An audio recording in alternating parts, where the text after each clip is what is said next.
Bom dia, boa tarde, boa noite, alunos do 7º ano do ensino fundamental, aos meus queridos alunos dos 7º anos da Edmir Viana de Moura, o meu abraço para vocês, meu abraço virtual.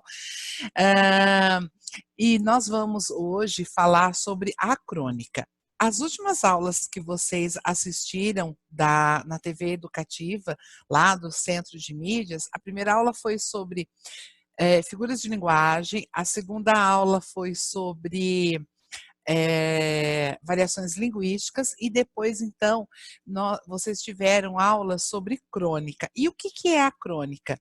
Vocês, alunos, devem certamente se lembrar do primeiro texto do nosso livro didático, Tecendo Linguagens, que falava, que era o texto chamava Comunicação, que era a seguinte situação: o personagem, ele ia a uma loja com o intuito de comprar um objeto do qual ele não se lembrava o nome.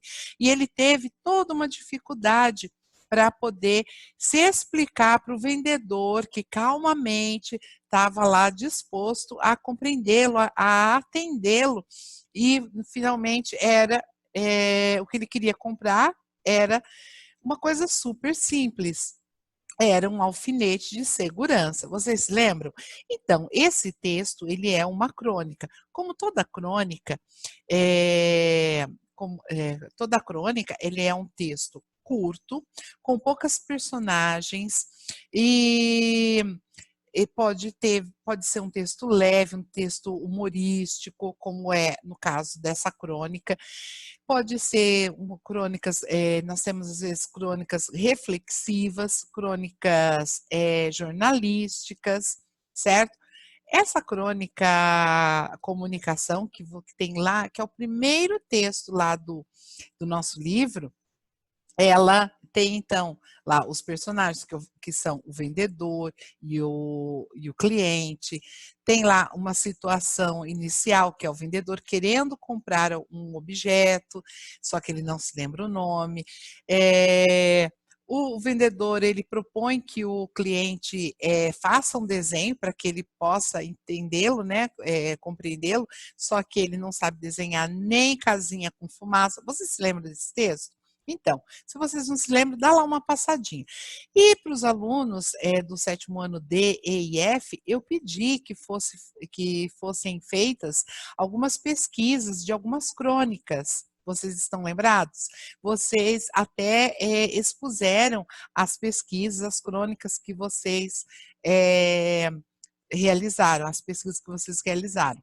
Bom, então vamos retomar agora o que é a crônica. Então, a crônica é um texto leve. Ela, como é um texto narrativo, ele tem os elementos do texto narrativo, que é o pente. O que é o pente?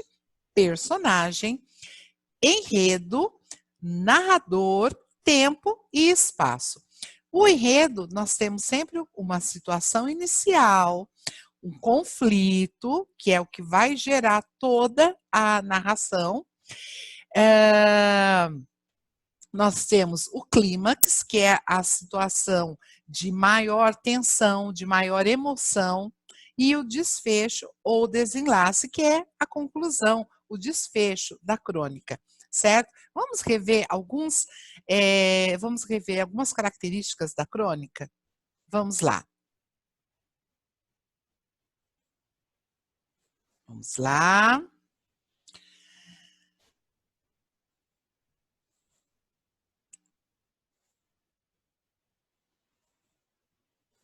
Opa, não é isso. Aqui. Vamos começar bonitinho. Então, crônica. O que é uma crônica, pessoal? A crônica é um gênero textual que se caracteriza por retratar questões vinculadas ao cotidiano, de modo ao mesmo tempo leve e crítico. Então, várias crônicas, eu adoro crônica. Crônica é sempre assim, é leve, é bem assim, são textos leves, são textos, assim, muitas vezes humorísticos, bem engraçados. Então, nós temos aquele da comunicação, que vocês viram no livro. Tem uma crônica, assim, que eu amo de paixão, que é do Luiz Fernando Veríssimo, que se chama Lixo, que se chama Lixo. Se vocês tiverem curiosidade de pesquisar, vocês vão lá no Google e pesquisem o nome da crônica, a crônica Lixo, do Luiz Fernando Veríssimo. E lá nesse texto, é a seguinte situação: dois vizinhos de apartamento se encontram no hall para poder colocar o lixo para fora, e eles começam a se conhecer, começam a interagir a partir do lixo que eles colocavam, um comentando com o outro a respeito do lixo, que o lixo não era pouco, que foi encontrado cartinhas no lixo, eu vi que você andou chorando, que você fez camarão, porque eu vi cascas de camarão no seu lixo. É muito, muito engraçado. E no final, eles se tornam amigos. Bom, tem várias outras crônicas bem interessantes. Tem uma crônica que se chama Piscina, que inclusive foi o texto mote do meu trabalho de dissertação de mestrado, que se chama Piscina, do Fernando Sabino, e que é uma crônica em que as personagens, elas estão na mansão deles, à beira da piscina, lá na lagoa, localizado ali na Lagoa Rodrigo de Freitas, lá no Rio de Janeiro, e vem então uma pessoa que desce lá da comunidade com um balde, né, e adentra, simplesmente vai adentrando a casa e abaixa-se ali na piscina e recolhe a água da piscina. Os moradores olham um para o outro, né? O marido e a mulher olham um para o outro, eles estavam ali tomando um banho de sol, e se vê naquela situação. E, de repente, na semana seguinte, eles se mudam. Essa é uma crônica que ela não tem, assim, uma pegada humorística, mas uma pegada mais, assim, reflexiva, que nos leva a refletir sobre a desigualdade social. Enquanto a água, ela representa ali uma desigualdade social, porque enquanto para os moradores da mansão a água da piscina era um lazer, para a moradora da favela, era uma necessidade, era algo essencial para a sobrevivência. Então, é bem bacana também. Então, os autores de crônica, eles podem observar no dia a dia, no cotidiano, algum fato, algo que os desperte atenção e que os façam a escrever uma crônica. Pode ser simplesmente sobre um mosquitinho que pousou no apartamento ali enquanto o escritor escrevia. Pode ser um aniversário em que alguém estava num bar e observava uma família cantando parabéns com um minúsculo pedaço de bolo. Então, são várias as situações do cotidiano que despertam o autor, o cronista, a escrever a sua crônica. Então, vamos continuando aqui. Diariamente, assuntos relacionados ao cotidiano acabam virando temas de conversas entre amigos ou familiares. Uma festa que aconteceu na noite passada, um acidente de trânsito, um encontro inusitado no restaurante. Esses textos que narram e refletem o dia a dia são chamados de crônica. Tradicionalmente, jornais mantêm uma seção de crônicas na parte reservada aos textos opinativos. Além disso, alguns vestibulares solicitam de seus candidatos a produção do gênero em questão. E quais são as características? Então, eu já falei, né? Vamos ver então. A principal característica da crônica localiza-se na sua temática. O cotidiano é o grande assunto desse gênero. O que é o cotidiano, gente? O dia a dia. as coisas do dia a dia. Nesse sentido, quase tudo que de alguma forma é significativamente importante para alguém transmitir a seus companheiros, os conhecidos, pode ser um motivo para escrever uma crônica. Nos jornais é normal que os cronistas abordem os assuntos mais importantes ou inusitados dos dias anteriores. Além da temática, é importante lembrar que, em geral, a variante coloquial da língua é usada na crônica. O que é a variante coloquial? É a forma que nós nos comunicamos com os nossos amigos, não é a variante formal, a variante formal, que é assim, aquela variante mais preocupada com regras gramaticais. Não, um coloquial, algo assim bem tranquilo, a forma como nós comunicamos com a nossa família, com os nossos amigos, com o emprego de gírias, de expressões do dia a dia. Uma linguagem leve, com marcas de pessoalidade, portanto, é muito bem-vinda nesse tipo de texto. Por fim, é importante dizer que existem alguns tipos de crônica, conforme se explica a seguir.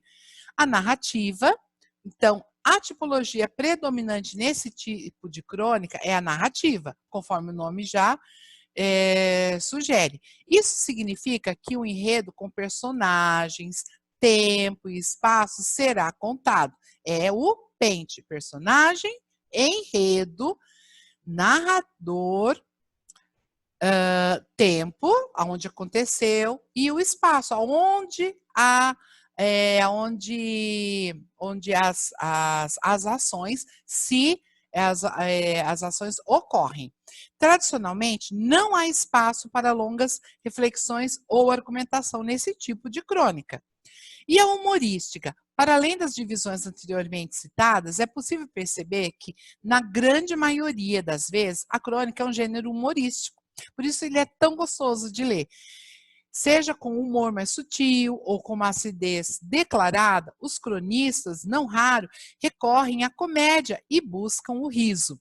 Vale dizer, não obstante, que isso não significa naturalmente que tais textos não sejam permeados por críticas duras e implacáveis. Foi o que eu comentei, foi o caso do texto da crônica chamada Piscina, do Fernando Sabino, que eu comentei, que trata de uma desigualdade social. A jornalística, como se supõe, essas crônicas são publicadas nos jornais. Nesse tipo de texto, além da tipologia narrativa, é comum também perceber trechos reflexivos, em alguns casos até argumentativos. E como que a gente faz uma crônica? Para produzir uma boa crônica, é necessário estar atento ao cotidiano, buscar os assuntos que potencialmente podem tornar-se motivo de escrita, é o primeiro passo para escrever. Além disso, lembrar-se de usar uma linguagem leve, com tons de coloquialidade, e, se for o caso, construir discursos humorísticos para ampliar a leveza da crônica. Bom, e aí, pessoal, vocês viram lá na aula da TV Educativa, do Centro de Mídias, que foi trabalhado esse texto aqui, Geração Conectada. O que sugere esse texto, Geração Conectada? Será que hoje em dia nós estamos vivendo uma geração conectada? Eu acho que mais do que nunca, nesses tempos de pandemia, nós estamos vivendo uma geração conectada, né? Desde o momento que nós levantamos, nós já estamos conectados ao celular, ao laptop, porque nós estamos em quarentena e distanciados socialmente, e o celular, ele é, então, esse elo que nos possibilita nos ligar, nos conectar aos nossos familiares, aos nossos amigos e, no nosso caso, estudar. No meu caso, trabalhar. Bom, gente, é importante a gente observar que na crônica, no texto narrativo, para nós conseguirmos informar o nosso leitor, do tempo, por exemplo, nós usamos marcadores temporais, tá? Então, para que servem esses marcadores temporais? Quando eu falo assim, ó, ontem, hoje, amanhã, logo depois, após isso, eu estou utilizando em seguida, eu estou utilizando marcadores temporais. E para que eles servem? Eles servem para mostrar para a gente quando que ocorre a ação, a sequência e dá uma coesão sequencial. Então, olha só, olha, a família se reuniu para decidir o que fazer no sábado. Então, não era sábado ainda. Já tinha combinado uma pescaria semanas antes, depois de verificar no calendário que seria um sábado que antecederia o feriado de Páscoa. Leonardo, o filho caçula, que se preparava para o vestibular, anunciara que neste dia faria um simulado, portanto, não poderia ir. Os outros filhos, Felipe e Fábio, ficariam surpresos com o fato, mas não quiseram adiar a tão esperada pescaria. Bom, que situação que eu tenho aqui? Eu tenho a situação de uma família, então, o cronista, ele já está me dando algumas pistas. E ele vai contar a respeito de algo, né, que aconteceu com uma família. Ele já dá assim, algumas pistas dos personagens que estarão presentes aí, olha, o Leonardo, a mãe. Os outros filhos, Felipe e Fábio, ficaram surpresos com o fato, mas não quiseram adiar a tão esperada pescaria.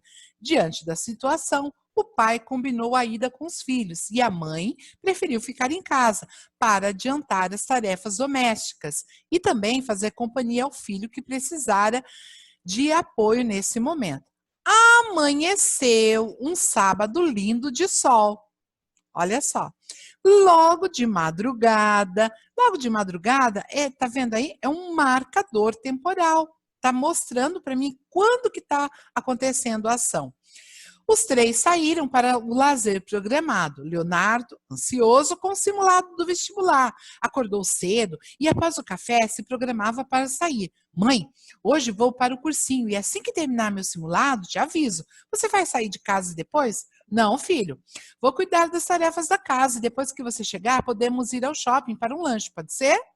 Pode, claro. Após o combinado, Leonardo se despediu e saiu. A mãe, em meio às tarefas, nem percebeu a hora passar. Enquanto cuidava de seus afazeres, lembrava dos filhos pequenos e das bagunças que faziam. E, embora a bagunça continuasse, agora era um pouco diferente. No lugar dos carrinhos, trenzinhos e estilingues, a anarquia se dava pelos jogos, CDs e vídeos. Ao chegar no quintal para organizar a bagunça e lavar toda a sujeira do cachorro, deparou-se com os restos de madeira, algumas sobras de pedras, de areia usadas pelo pedreiro na reforma da piscina, o que irritou profundamente. O quintal era bastante grande, que atendia a área da piscina, passando pela lavanderia até chegar à garagem, que fica na entrada da casa. Quintais limpos, hora de colocar em ordem a garagem. Num canto do corredor havia um ralo, onde também tinha alguns poucos entulhos, como pequenos pedaços de madeira e algumas pedras. A mãe, já exausta, não enxergava nada pela frente. Apenas tratava de colocar as coisas no saco de lixo e lavar. E o cachorro, que circulava de um lado para o outro, sem dar espaço e sossego na limpeza, foi quando ouviu alguém mexer no portão. Quem está aí? Perguntou a mãe tensa. Oi, mãe, sou eu. A mãe abriu o portão e viu que o filho já estava de volta. E sem perguntar nada, já foi fazendo o usual sermão. Ela estava uma fera. Olha a metáfora aí, gente. O que é uma fera? Olha uma figura de linguagem. Fera, metáfora. A mãe estava uma fera. Quando eu falo assim, a mãe estava uma fera, será que ela tinha se transformado num animal feroz? Não, ela estava o quê? Brava. Ela estava zangada. Então, essa figura de linguagem que vocês já estudaram é uma metáfora. Mas como? Você já está de volta? Nem prestou atenção nesse simulado, menino. Como pode? Nem leu as questões para responder. Não é possível. Deixei de sair para ficar com você e te apoiar nesse momento e você nem considera o esforço que faço. Aposto que estava com a cabeça no iCloud. Mas, mãe, eu não tenho culpa, morri de estudar, mas a catraca do ônibus quebrou e por isso atrasei. Quando cheguei na escola, não me permitiram entrar, porque o simulado já havia começado. Voltei com o mesmo ônibus que fui, mãe. E você nem vai acreditar, a catraca já estava consertada. Com o peso na consciência, pelo fato de não perguntar o que houve, a mãe olhou para a mochila que o filho carregara e imaginou o peso do material. Pensou na dedicação de sábado, de sol, com céu azul, o filho estar empenhado em estudar. E, embora cansada, por tudo que já havia feito em suas tarefas, relutou em pedir ajuda para o filho. Porém, a dor nas costas foi mais forte. Leonardo, sei que está cansado, imagino que essa mochila nas costas está bem pesada. Mas, por favor, segura esse saco para eu juntar este lixo que está aqui. O cachorro não me deu sossego e me atrasou em limpar este quintal. Claro, mãe. Enquanto o filho caminhava para ajudá-la, a dor nas costas pesou ainda mais. Filho, faz o seguinte, eu seguro o saco de lixo e você pega os entulhos para mim. Minhas costas doem muito. E assim, ainda com a mochila nas costas, o filho se abaixou e ficou parado sem ação. Aquilo a irritou ainda mais. Anda, Leonardo, eu não tenho o dia todo. Mãe, aquela cobra coral que o pai matou aqui no quintal essa semana, ele jogou aqui no ralo. Durante a semana, uma cobra havia aparecido no quintal da casa. Claro que não, menino, que ideia é essa? Ele jogou fora. Mas, mãe, então isso que está em pé, mostrando a língua para mim, é uma outra cobra? Numa ação rápida, a mãe puxou o filho e, em alerta, olhou aquela cobra pequena. Mais uma cobra circulando entre o lixo. Enquanto segurava a mangueira usada na limpeza, observava também o cachorro, que de alguma forma percebera antes dela todo o perigo. O filho entrou para casa de forma a buscar ajuda. A mãe procurou na rua alguém que pudesse livrar a família do perigo. Chamou o vizinho segurando o cachorro, agora preso na coleira. E pediu, opa, e pediu, ai, e pediu, segurou, e pediu para matar a cobra. De pronta ajuda, o vizinho atendeu. Poxa, você teve muita sorte. Veja isso, uma cobra coral. E assim matou a cobra. Minutos depois, Leonardo surge na garagem. Na verdade, a mãe havia se esquecido dele no momento da agitação. Ué, cadê a cobra, mãe? Filho, você está bem? Estava no banheiro? A cobra o vizinho já matou, graças a Deus. Não, mãe, eu estava procurando no Google como matar uma cobra coral e vim para matá-la. Incrédula, com tanta calma e paciência do filho, a mãe achou que fosse apenas uma brincadeira. Ao anoitecer, com a volta do pai acompanhada pelos filhos mais velhos, a mãe relatou o acontecido. O pai comentou: precisamos agradecer o vizinho pela ajuda. E a mãe ainda concluiu: o Leonardo sumiu. E quando perguntei onde ele estava, me disse que estava pesquisando no Google em como matar uma cobra coral. Pode isso? Nessa hora, ainda acha meios para brincadeira esse menino. Arrancando o riso de todos, um dos filhos grita do quarto. Mas é verdade, a pesquisa dele está registrada no histórico de busca. Então, vejam só, alunos. Vejam só, nós lemos aí, geração conectada. O que o título tem a ver com o texto? Tudo a ver, né, gente? Nós estamos vivendo uma geração conectada.